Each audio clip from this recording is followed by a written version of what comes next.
आखिर जनवरी 2026 की रात को हुआ क्या था? क्यों प्रेसिडेंट ट्रंप इतने बेकरार हुए प्रेसिडेंट निकोलस डी मैडुरो को कैप्चर करने के लिए? क्यों ये छोटा सा देश अमेरिका के नाम में दम कर रहा था? And most important, what is going to be the next course of action? So will record all this in this video. तो चलिए शुरू करते हैं। प्रणाम दोस्तों।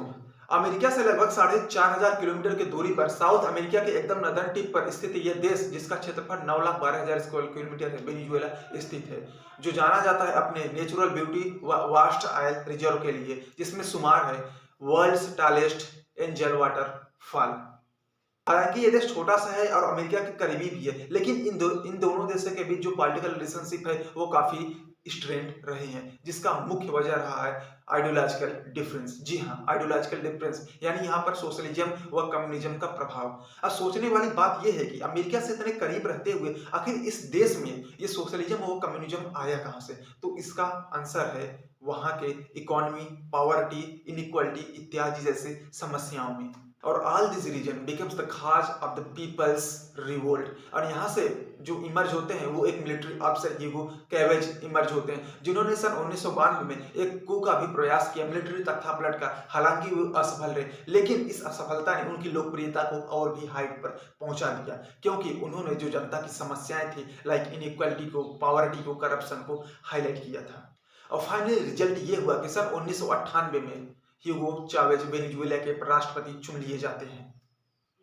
ह्यूगो चावेज के प्रेसिडेंट बनने के बाद वेनेजुएला के इतिहास में एक नया दौर शुरू होता है, जो कि अमेरिका के साथ इसके रिलेशनशिप को और भी खराब करता है। क्योंकि जो पहला काम ह्यूगो चावेज ने किया था वो था संविधान में संशोधन, जिसमें उन्होंने महत्व दिया था सोशलिज्म और कम्युनिज्म जैसे विचारों को ज्यादा, जिसका परिणाम ये हुआ कि अमेरिकन कंपनियां जो कि वेनेजुएला के वास्ट ऑयल रिजर्व में बिलियंस ऑफ डॉलर इन्वेस्ट करके एक ह्यूज प्रॉफिट कमा रहे थे, उन्हें बहुत ज्यादा झटका पहुंचा, बहुत ज्यादा नुकसान हुआ, क्योंकि प्रेसिडेंट ने इन्हें सब स्टेट के अंदर करना चालू किया। तो जाहिर सी बात है अमेरिका इससे खुश नहीं होगा, और ये धीरे धीरे ये जो फेज था, धीरे धीरे ये दौर था एंटी इंपेरियलिज्म व एंटी कैपिटलिस्ट और परिणाम स्वरूप एंटी यूएसए का फॉर्म लिया, जिससे अमेरिका को बहुत ज्यादा आहत पहुंचा।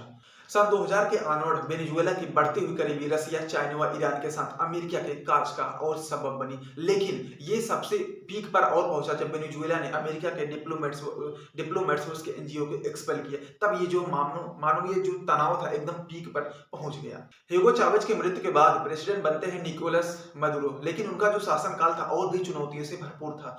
वेनेजुएला के जो इकॉनमी थी, करप्शन थे, वहाँ की इनइक्वालिटी थी, पॉवर्टी थी, वो दिन पर दिन बदतर होती चली जा रही थी, और इनके जो रिलेशनशिप थे अमेरिका से वो और भी खराब होते चले जा रहे थे। वेनेजुएला की इकॉनमी जो है वो टूरिज्म व ऑयल डिपेंडेंट इकॉनमी है, और सैंक्शन लगाने की वजह से कोई भी देश वेनेजुएला से तेल वगैरह खरीदना नहीं चाहता था। वह टूरिस्ट का जो फुटफॉल भी वो डाउन होता चला गया। तो जाहिर सी बात है इस देश की इकॉनमी बहुत ही ज्यादा नाजुक दौर में पहुंच गई। लेकिन फिर 2018 में फिर से चुनाव हुआ प्रेसिडेंशियल इलेक्शन का, और मदुरो जो है फिर से प्रेसिडेंट चुने गए, लेकिन ये इलेक्शन पे एलिगेशन लगा जो कि मैल प्रैक्टिस का था। प्रेसिडेंट मदुरो पर ये एलिगेशन लगा कि ये इलेक्शन जो है फेयर नहीं है। उनके जो अपोजिशन थे जुआन गाइडो ने खुद को इंटरिम प्रेसिडेंट डिक्लेयर किया, जो कि अमेरिका व अन्य यूरोपियन कंट्री ने सपोर्ट भी किया।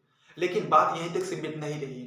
सन 2024 में फिर से इलेक्शन हुआ प्रेसिडेंट का, लेकिन प्रेसिडेंट का इलेक्शन 2018 की तरह ही एकदम अनफेयर था, जिसमें प्रेसिडेंट निकोलस मदुरो फिर से चुने गए थे। फाइनली 30 साल के इस पॉलिटिकल स्ट्रेंड रिलेशनशिप को अमेरिकी सरकार ने मेरी सख्ती से लेना चालू किया, और ट्रंप सरकार ने फाइनली 3 जनवरी 2026 को प्रेसिडेंट निकोलस मदुरो को कैप्चर करके उन्हें अमेरिका में ट्रायल के लिए बुलाया। वर्ल्ड न्यू ईयर के सेलिब्रेशन में डूबा था, तो उन्होंने वेनेजुएला को नए साल का गिफ्ट दिया प्रेसिडेंट निकोलस डी मदुरो को कैप्चर करके वेनेजुएला पे अटैक करके, जिसे उन्होंने नाम दिया था ऑपरेशन रिजोल्यूट। और ये ऑपरेशन इतनी प्रिसाइजली रूप से प्लान किया गया था कि जब तक वेनेजुएला की सेना को भनक लगती तब तक निकोलस डी मदुरो कैप्चर किए जा चुके थे और उन्हें अमेरिका लाया जा चुका था।